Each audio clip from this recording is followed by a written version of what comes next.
కృష్ణా జిల్లా Penamaluru seat బోడేకు కేటాయించడంతో Telugu Desam party నాయకులు కార్యకర్తల్లో ఆనందోత్సాహాలు నెలకొన్నాయి. గత కొన్ని రోజులుగా పెనమలూరు తెలుగుదేశం పార్టీ అభ్యర్థిత్వంపై జరుగుతున్న సస్పెండ్కు తెరపడింది. అయితే టీడీపీ అభ్యర్థిగా బోడే ప్రసాద్ను అధిష్టానం ప్రకటించడంతో పార్టీ నాయకులు కార్యకర్తలలో ఆనందోత్సవాలు నిండాయి.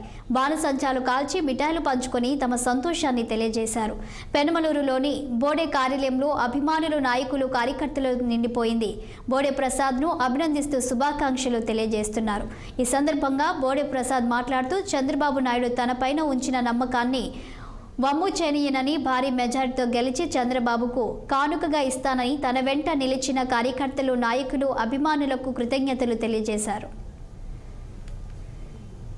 కార్యకర్తలు నియోజకవర్గ ప్రజల ఆనందం వ్యక్తం చేస్తూ ఉన్నారు.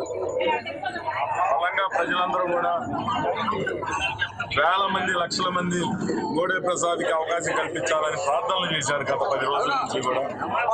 ఆ ప్రార్థనలు ఫలించినాయి. నారా చంద్రబాబు నాయుడు గారు, నారా లోకేష్ గారి యొక్క ఆశీస్సులతోటి ఈరోజు మళ్ళీ నాకు అవకాశం కల్పించడం జరిగింది. తప్పకుండా రాబోయే ఎన్నికల్లో ఈ నియోజకవర్గంలో భారీ మెజార్టీతో మరి పెనమలూరు సీటు బహుమానంగా ఇస్తామని